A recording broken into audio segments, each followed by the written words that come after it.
찰스 다윈이라는 분이 아주 중요한 책을 3권을 썼는데 그 중에 하나가 인간과 동물의 감정 표현이라는 걸 1872년도에 책을 하나 쓰셨죠. 아주 옛날 고서적이죠.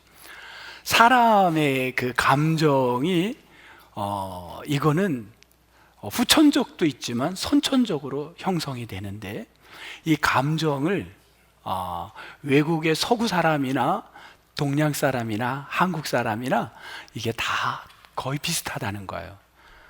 그 부분을 갖다가 또 이제 학자분께서 폴 에크만이라는 캘리포니아의 그 샌프란시스코에 있는 캘리포니아 대학의 교수님이, 에크만 교수님은 인간의 그 기본적인 감정이 6가지라고 합니다. 그 6가지 감정은 한국 사람이나 서구 사람이나 똑같다는 거예요. 근데 그 똑같기 때문에 영화를 보면요, 언어가 안 통해도 그냥 영화를 보기만 해도 그 사람이 슬프면 같이 슬픔을 온다는 거예요. 왜? 그 표정과 감정은 똑같다는 거예요. 여러분, 오늘 6가지 표정이 있어요. 슬픔과 해피니스, 기쁨, 다양한 표정인데 여러분의 지금 마음의 상태는 어디에 있나요? 여러분, 나는 지금 어떤가? 오늘 내가 예배하지만 나는 어디에 마음일까? 어떤 마음으로 있는가? 근데 과연 인간의 그 표정을 저렇게 한다고 다 저럴까? 여러분, 내가 슬픈데도 얼굴을 기쁘게 표현할 수 있나요, 없나요? 자기 표정을 감출 수 있습니까, 없습니까? 이런 분들이 무서운 분들이에요. 자기 표정을 감출 수 있는 분들이 이게 무서운 거예요. 근데 일반적으로 힘들어요. 그래도 있어요. 볼래요, 한번? 어린아이는 지금 어떤 감정 같아요? 화난 것 같아요. 아주 앵거가 꽉 찼어요. 여성분은요? 슬퍼하는 것 같아요. 근데 한번 볼게요. 어떤 건가?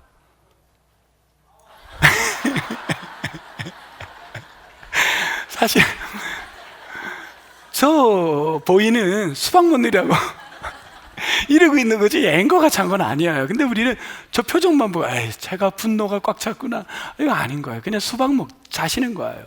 저 여자는 그냥 커피 마시면서 이런 거지 슬픈 거는 아닌 거예요. 우리는 감정을 착각할 수도 있는 거예요. 그래서 대한민국의 그 석학들이 모여서 카이스트라는 대학에 있는 분들이 이 감정을 사람 보고서만 하는 건 실수할 수 있겠다. 이게 혹시 이 감정을 진짜 과학적 데이터를 찍어낼 수 없을까를 고민했어요. 그래서 2021년 12월 6일 날 학술지에다가 발표를 하는데, 카메라, 이거 특수한 카메라겠죠. 이걸로 찍으면 사람의 감정이 나온다는 거예요. 뇌에서 찾아내는 거예요. 이건 과학적인 거예요. 분노할 때의 열과 또 그 차가운 그런 것들이 지금 선으로 이게 다르다는 거예요. 그러니까 그걸 보면서 학자분들은 그걸 찾아내겠죠. 이분이 지금 분노하고 있다, 이분이 행복하다. 그건 숨길 수 없는, 아무리 내가 겉으로는 웃고 있어도 내 내면이 너무 슬프면요, 그건 숨길 수 없이 사진에 찍힌다는 거예요. 자, 그런데 이 감정이라는 거가, 감정이라는 이 표출이 행동인데, 감동은 행동이에요. 결국은 어떻게 이게 만들어지는가? 이게요, 뭘로 만들어지냐면요, 가장 감정에 영향을 주는 인풋은 뭐냐면 환경, 슬픈 여건, 이런 걸 봐도 되지만, 커피 맛을 보면서 얼마든지 막 할 수도 있지만, 많은 퍼센테이지가 뭐냐면요, 언어라는 거예요. 언어, 말이 우리 감정에 가장 크게 영향을 준다는 거예요. 그러니까 이 말을, 내가 어떤 말을 듣느냐 쓰느냐에 따라 내 감정이 굉장히 달라지는 거예요. 여러분이 지금 이 말이라는 거, 여러분 보겠어요. 요즘 그래요. 해외여행을 가면은 외국말을 몰라도 번역기가 있기 때문에 도움이 되나요, 안 되나요? 도움이 돼요. 그러면 외국말을 배울 필요가 있어요, 없어요? 배울 필요가 있어요.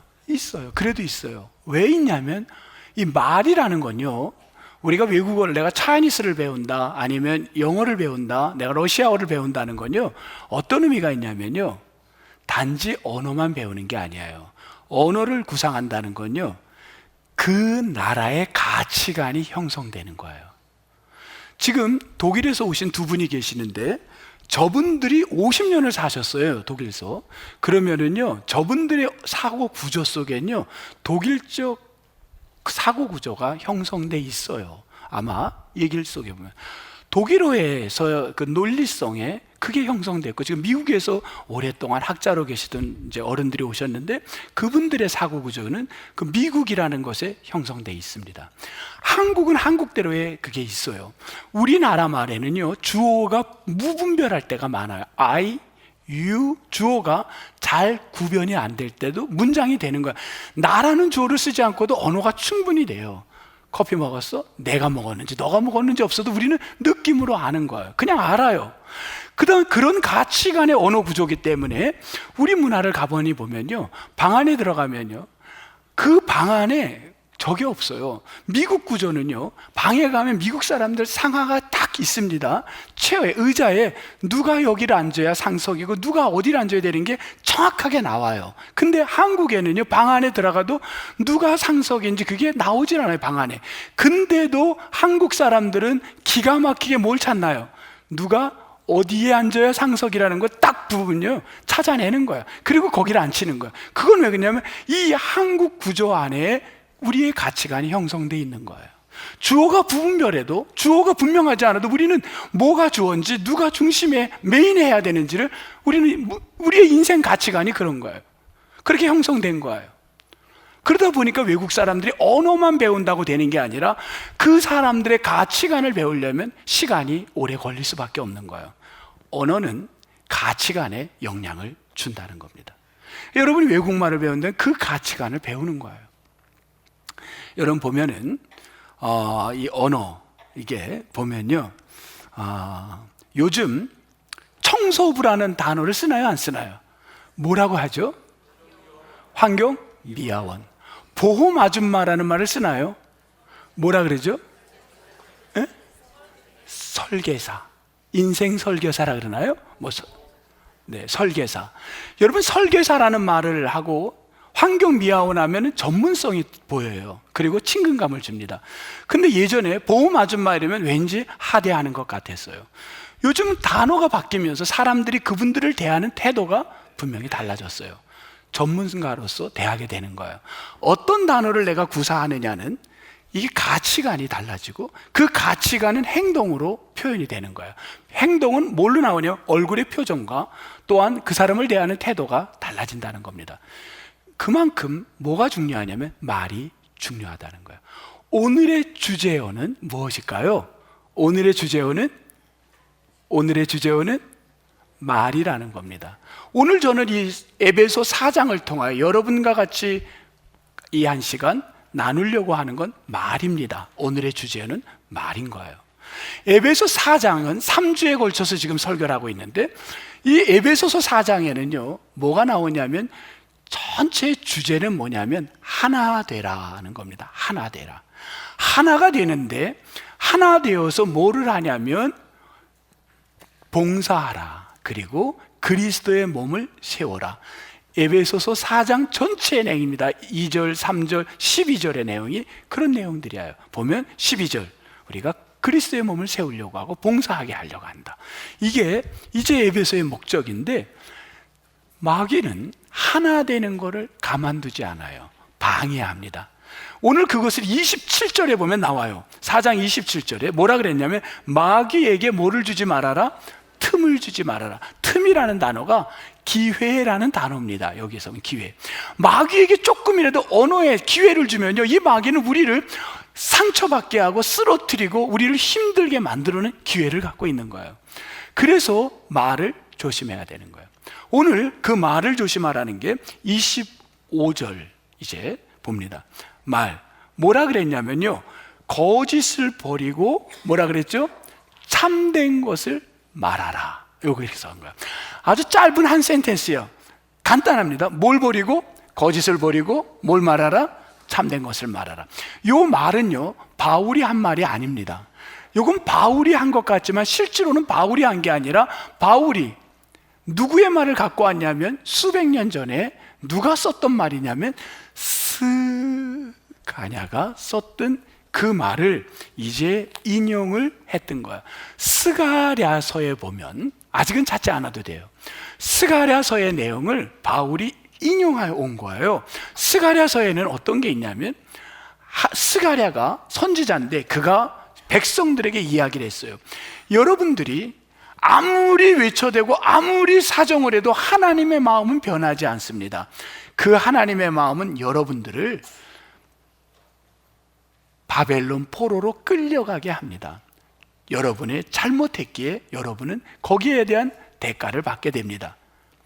그런데 하나님을 아무리 막아도 하나님은 또 여러분에게 회복을 주실 겁니다. 바벨론 포로로 가서 70년의 포로 생활을 끝내고 여러분은 다시 예루살렘에 와서 성벽을 재건하고 회복을 하는데, 그런데 회복을 시키시는 하나님이 여러분에게 요구하는 게 있습니다. 그게 뭐냐면 여러분이 반드시 이것을 지키라는 거예요. 이것을 지켜야 됩니다.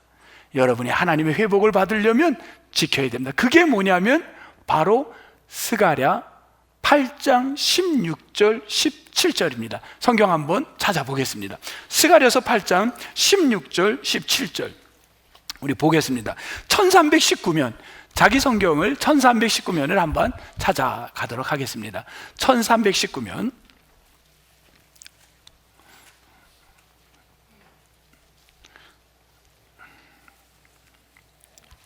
1319면 8장, 스가랴서 8장 16절 이렇게 얘기를 합니다. 뭐라 그랬냐면 스가랴가 하나님의 말씀을 대언하는 거예요. 자, 너희가 행할 일은 이러하니라. 너희가 행할 일은 이러하니라. 그 다음 같이 읽겠습니다. 시작. 너희는 이웃과 더불어 진리를 말하며. 첫째, 뭘 말하라고요? 진리를 말하며. 둘째, 너희 성문에서 스톱. 여기서 스톱 해볼게요. 성문에서 하면요, 구약 성경에서 성문 하면은 여러분은 빨리 뭐라고 연결을 시켜야 되냐면 성문은 뭐냐면요, 이걸 뭐냐면 재판이라는 단어입니다. 성문은 반드시 재판이 이루어진 거예요. 성문에서 이르면은 재판이 벌어지는 자리입니다. 재판 자리를 성문인 거예요. 그러니까 성문에서 하면 이건 재판이네. 성문에서 어떻게 해라? 그 다음 시작. 진실하고 화평한 재판을 베풀어라. 성문에서 돈을 받고 쉽게 재판해 주는 게 아니라 진실한 말을 하고 화평한 재판을 내려줘라. 세 번째 또 뭐라 그랬어요? 17절 시작. 마음에 서로 해하기를 도모하지 말아라. 이렇게 했습니다. 서로 해야 하는 것, 그런 일들을 도모하지 말아라. 우리를 상처 주고 마음을 상하게 하는 것들이 얼마나 많습니까? 그런 거를 하면 안 된다는 거예요. 여러분, 이스라엘 백성들이 포로에서 돌아와가지고 죄와 그분들에게 새롭게 회복을 주는데, 그 회복의 하나님은 기준을 뭘로 잡았냐면 언어로 잡은 거예요.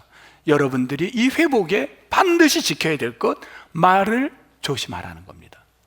신기하지 않습니까? 왜 말이냐면 말이 그 사람들의 생활 가치관에 영향을 주기 때문에 이 말의 소중함을 주고 있는 거예요. 말 조심하라는 겁니다.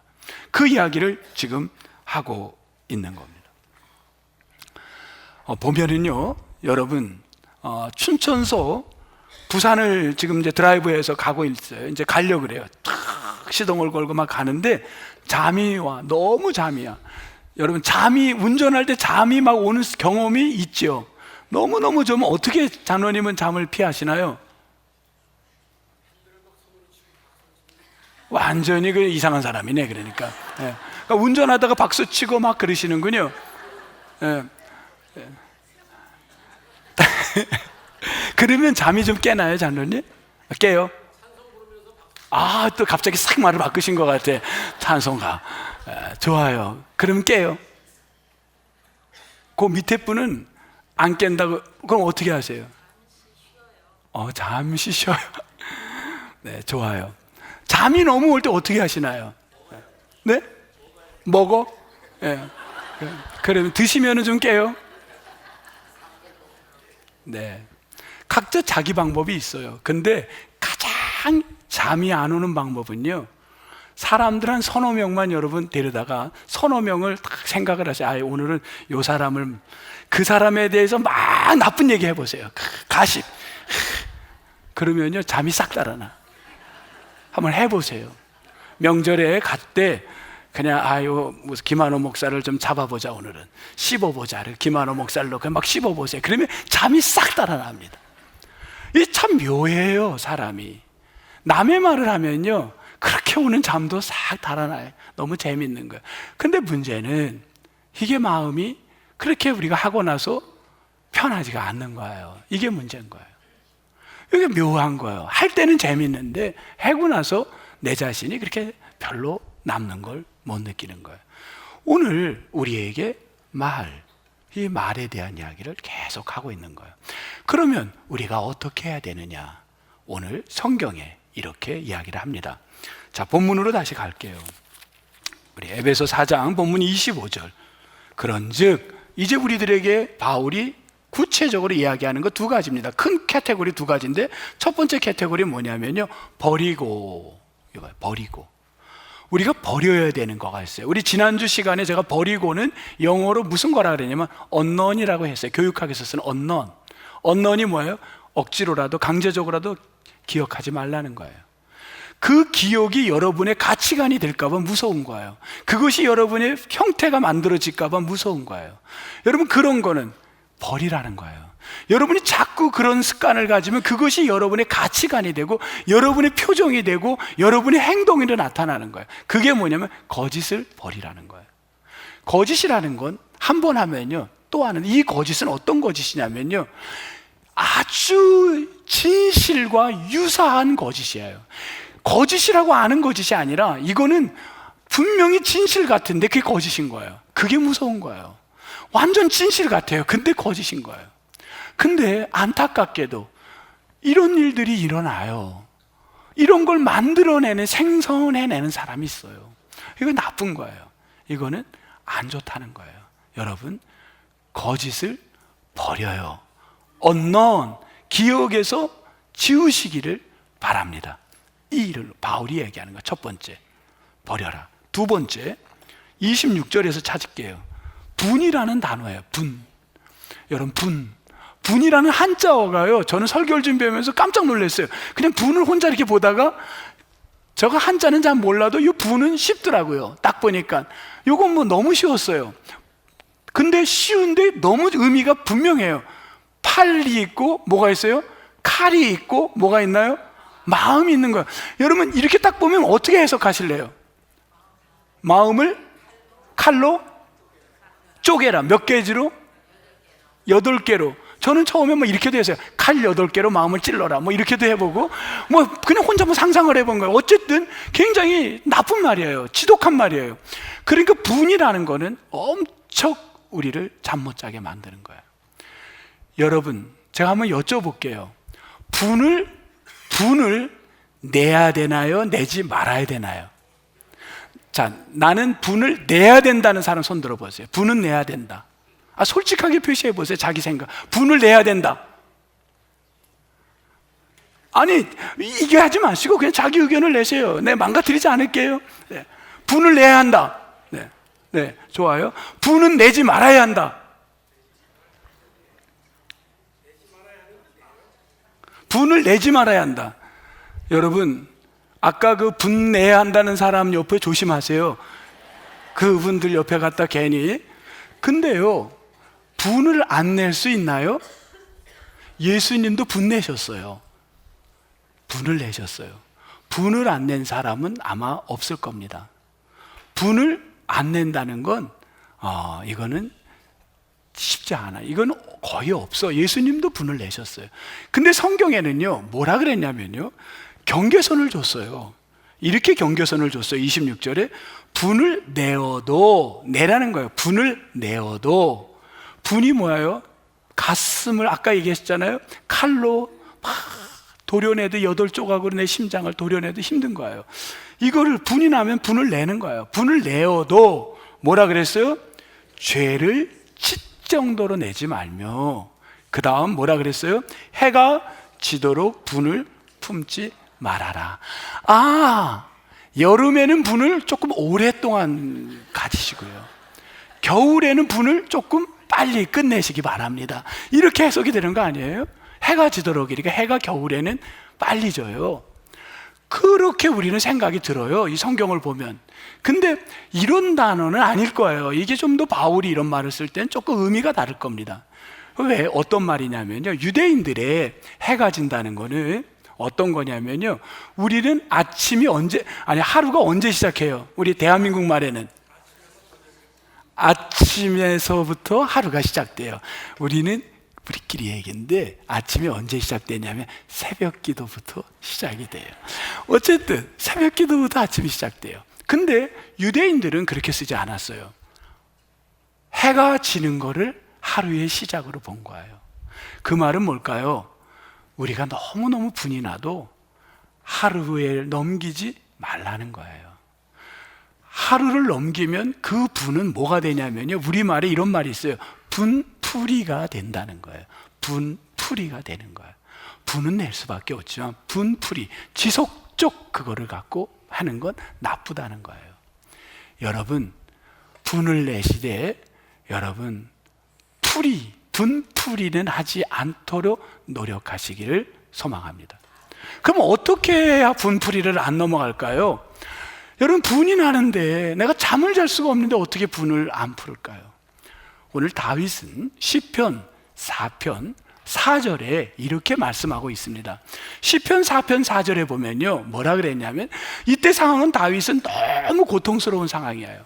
너무 억울해요. 잠을 못 자고 너무 견딜 수 없는 억울함을 다윗이 겪었어요. 그때 다윗이 뭐라 그러시냐면요, 너희는 떨며 범죄하지 말지어다. 자리에 누워 뭐라 그랬죠? 우리의 분을 어디다가 풀으래요? 심중에 말하라. 그러면은요, 심중에 말하라는 게 뭐예요? 여러분, 내가 분이 막 날 때 그걸 어디다가 말하라는 거예요? 네? 심중에. 우리 어른들 보면요, 우리 어머니들 보시면요, 집안에 시집 와갖고요, 억울하고 속상하고 너무 비참하게 사셨는데, 그 속상함을요, 그 어르신들이 어떻게 했냐면요, 다 가슴에 묻었어요. 마음에 묻었어요. 심중은 마음에 깊이 묻으라는 거구나. 억울한 일 있으면 내 마음에 그냥 품어야지. 여러분, 그렇게 되면 뭐에 걸리는지 알아요? 위장병 걸리고 위암 걸리고 우울증 걸리고 견딜 수 없습니다.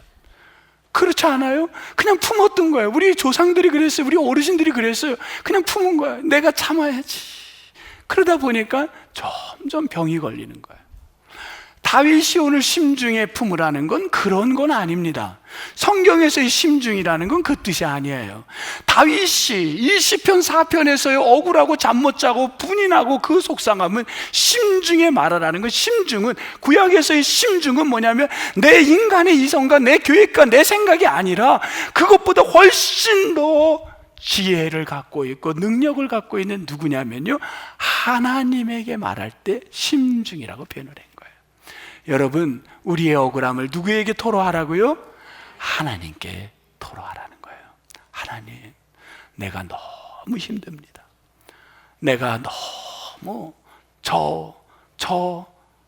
누구 때문에 힘듭니다. 내가 이 마음을 토로합니다. 하나님 앞에 여러분의 아픔을 토로하시기를 주의 이름으로 축복합니다. 그 이야기예요. 그리고 29절 또 뭐라 그러냐면, 더러운 말, 뭐 깨끗한 말, 더러운 말을 어떻게 구분하겠습니까마는, 더러운 말은 부패되고 아무 도움이 안 되는 거예요. 그런 말, 여러분 예를 들면 이런 말은 좋을 수도 있지만 나쁠 수도 있는 거예요. 어떤 말이냐면요, 그냥 모여가지고 갑자기 정치 이야기를 막 하는 거예요. 그러면 결과가 행복하게 끝나나요? 아니면 갈등이 생기나요? 아무 도움이 안 돼. 이런 말 쓸데없이 할 필요가 없는 거예요. 왜? 결과가 뻔하게 될 수 있어요. 우리가 어떤 말을 하느냐가 중요합니다. 그뿐만이 아닙니다. 또 여기 보면은 뭐라 그러냐면 악독, 31절, 노함, 분냄, 떠드는 것. 저는 떠드는 거를 큰 소리로 외치는 줄 알았어요. 근데 그게 아니라 이 떠드는 말이라는 거는 어떤 말이, 여러분, 나쁜 의도를 갖고 말하는 거예요. 이런 말은 여러분 사용해서는 안 된다는 거야. 다 어떻게 알았네? 오늘 성경에 보니까 31절 맨 끝에 뭐라 그랬어요? 버리고 unknown, 그거는 머릿속에, 내 뇌 속에 기억도 하지 말라는 겁니다. 여러분, 소망합니다. 여러분이 좋지 않은 말은 다 unknown, 기억에서 지워지시기를 주의 이름으로 축복합니다. 그럼 우리가 어떤 말을 가져야 되느냐? 여기 나와 있어요. 어떤 말? 다시 25절부터 갑니다. 어떤 말? 버리고 참된 것을 말하라. 근데 거기에 보면 1번을 저는 뭐라 그랬냐면요, 지체라는 말에다가 오늘 말의 소중함을 정합니다. 지체. 이 지체는 공동체 의식을 가지라는 거예요. 내가 이 말을 할 때 공동체에 도움이 되는가? 공동체는요, 우리 가족도 공동체고 내 직장도 공동체고 교회도 공동체예요. 내가 이 말을 했을 때 이 공동체에 유익을 주는가? 이게 유익이 안 되면 그런 말을 버려야 되는 거예요. 여러분 혹시 이런 말 들어봤나요? 에누바이러스. 감기 걸리는 바이러스가 아니에요. 이 에누바이러스라는 건 어떤 거냐면요, 성경에도 나와요. 10사람 모두가 안 돼, 우리는 메뚜기만도 못해, 저들은 얼마나 강한지 몰라, 거인이야, 우리는 안 돼, 부정적인 말을 하면요, 순간 그곳에 있는 공동체 사람들은요 다 두려워 떨게 되는 거예요. 다 안 되는 거예요. 우리는 안 돼, 우리는 안 돼, 우리는 안 되는 거야. 당신은 안 돼. 그러면 진짜 안 되는 거야. 너는 그렇게 하면 백날 해도 안 돼. 그러면 안 되는 거야. 그 말이 얼마나 영향을 주는지 말. 너는 백날 해도 안 돼. 너는 그 사업 또 하면 또 망해. 또 망해. 그건 진짜 망하는 거예요. 에누바이러스는요, 그런 상황에서요, 어떤 사람이 있냐면요, 우리가 지금 상황은 절망이 있지만, 그런데 우리 하나님 믿는 자로서 우리는 할 수 있습니다. 우리 아버지가 지금 쓰러지셨지만 그 아버지가, 나는 당신은 할 수 있습니다. 당신은 우리 집의 꿈이고 정말 기둥이십니다. 당신은, 이 아내가 남편을 향하여 당신은 할 수 있어요. 나는 당신을 평생을, 결혼해서부터 지금까지 평생을 당신을 믿었어요. 당신은 실망을 주지 않았어요. 당신은 할 수 있어요. 난 당신을 지지해요. 여러분, 그게 뭐냐면요, 그 말 한마디가 그 공동체, 그 가족 공동체, 그 직장 공동체, 그 교회 공동체에 뭘 주냐면 희망의 바이럴을 퍼뜨리는 거예요. 이게 퍼져가는 거예요. 그러면 살아나는 거예요. 여러분, 소망합니다. 여러분의 말이 살리는 공동체의 말이 되기를 주의 이름으로 축복합니다. 그 한마디가 가족을 살리고 자녀를 살리고 여러분이 속해 있는 직장을 살리는 거예요. 내가 어떤 단어를 쓸까? 그 기준은 내가 지체, 공동체에 도움이 되는가를 보라는 거예요. 여러분, 그런 말을 사용하기를 주님의 이름으로 축복합니다. 두 번째, 덕이라는 말이 나옵니다. 어디에 보면 나오면요, 여기 29절에 덕을 세우는 말. 이 덕이라는 말을요, 저는 덕하면은요, 이 덕이라는 거가 어떤 거가 되냐면요, 덕하면은 제가 갖고 있는 선입견이 있었어요. 덕하면은 왠지 모르게 덕스러운 분, 이런 게 있었어요. 근데 덕이 그런 게 아니었어요. 제가 설교를 준비하면서 이 원전을 봤더니만 그 뜻이 아니었어요. 저는 이번에 설교를 주면서 그 덕이라는 새로운 의미를 보고 너무나도 신선한 제 마음엔 닿았습니다. 뭐냐면 덕은 어떤 거였냐면 집이라는 단어와 또한 세우다라는 단어가 합쳐진 거예요. 덕스럽다 하면요, 집을 세우는 사람인 거예요. 여러분, 집을 세우는 사람, 어떤 분을 가만히 생각하세요. 여러분 한번 상상을 머리에서 생각을 하세요. 그녀가 나와 그녀가 결혼을 했어요. 근데 아무리 생각해도 우리 집이 너무 보잘것없는 집이었어요. 내가 생각해도 우리 집안은 정말 뼈대가 없어요.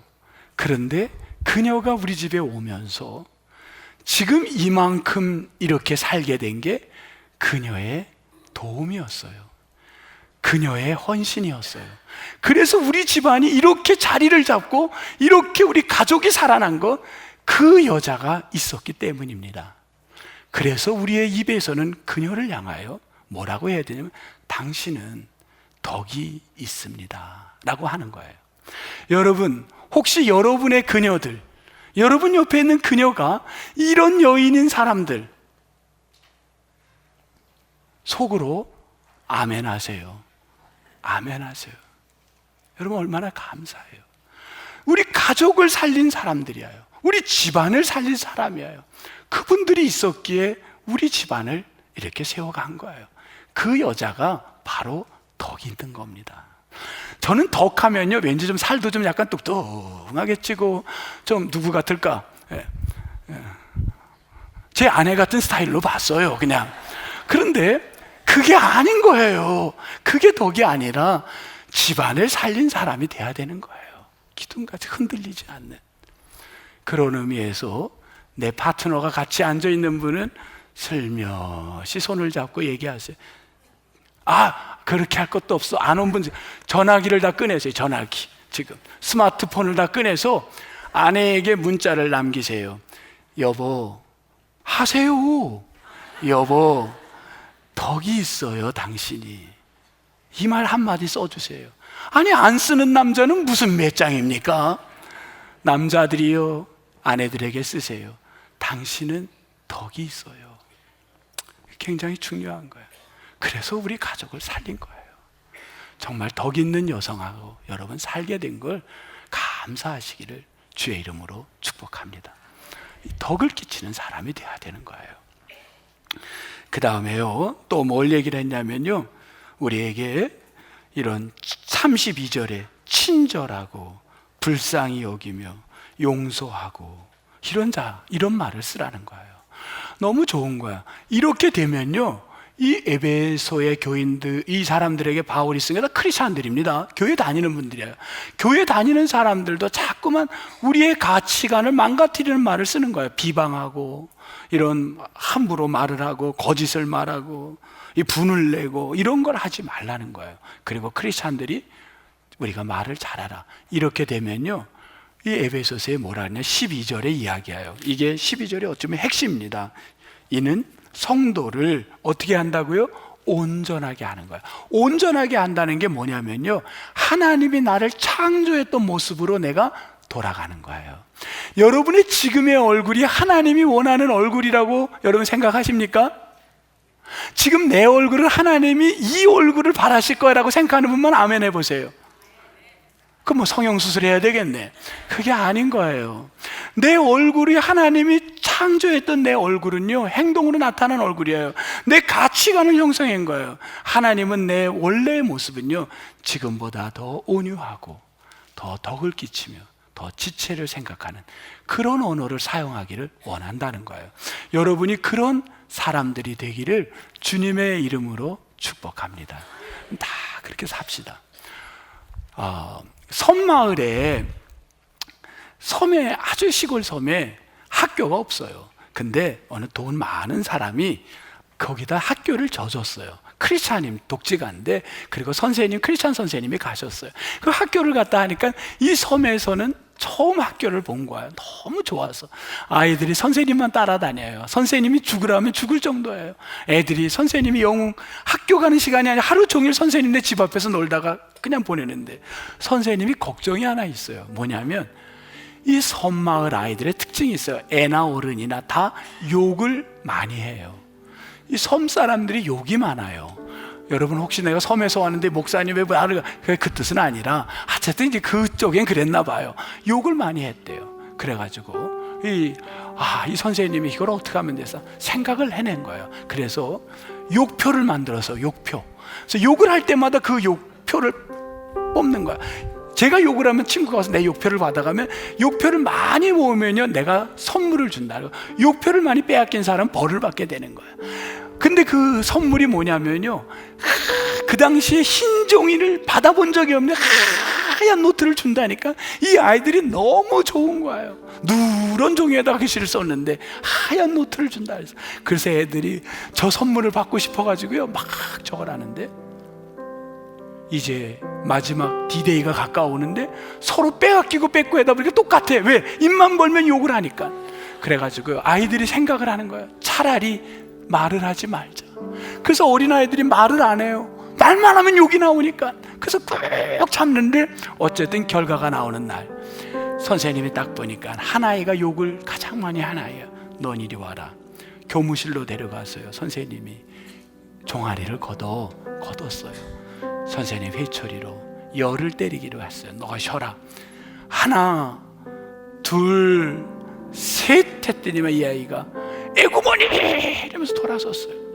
엄마는요 항상 에구머니 하면 그걸로 끝냈고 그냥 그게 이 아이는 학습대인 거예요. 에구머니 하고 탁 돌아서는데 평생 잊을 수 없는 사건이 벌어진 거예요. 뭐냐면 선생님이 울고 계시는 거예요.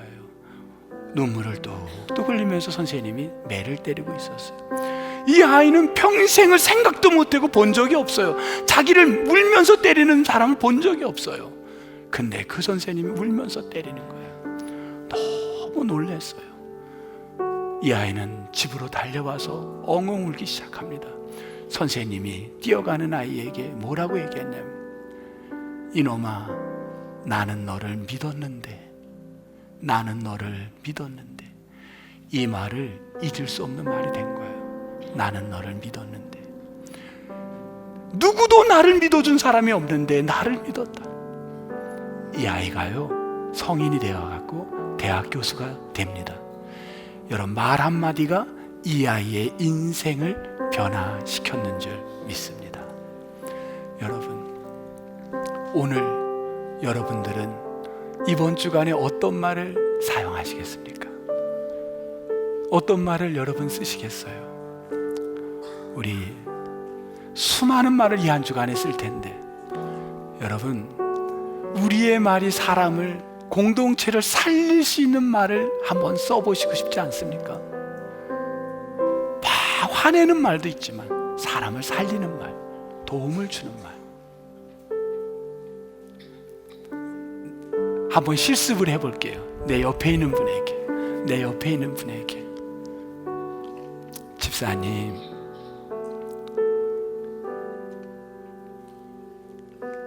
힘내세요. 아니면 집사님, 믿습니다. 나는 집사님을 믿어요. 나는 집사님을 믿어요. 나는 장로님을 믿어요.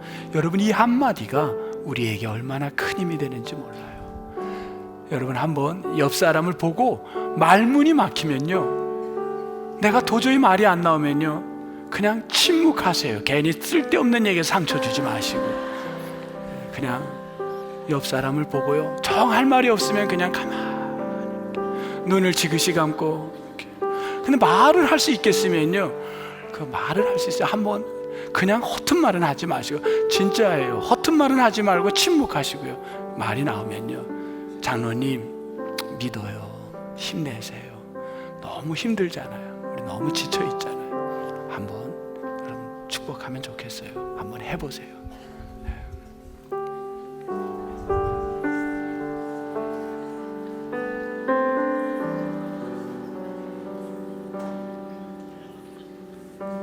이 한 주 동안에 우리의 입에서 공동체를 살리고 집안을 세우는, 특히 명절에 얼마나 긴장을 주고 얼마나 여성분들이 지쳐가는 때입니까?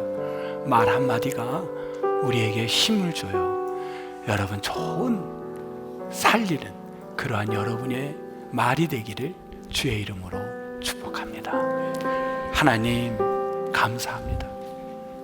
저희들이 살아가면서 어떤 말을 해야 되는 게 크리스찬인지 늘 아버지 하나님 생각하며, 오늘 바울이 말한 것처럼 가족을 세우고 집안을 살리는, 공동체를 살리는 아버지, 그런 말을 하는 우리들이 되게 도와주옵소서. 소망하옵고 예수님 이름으로 기도합니다. 아멘.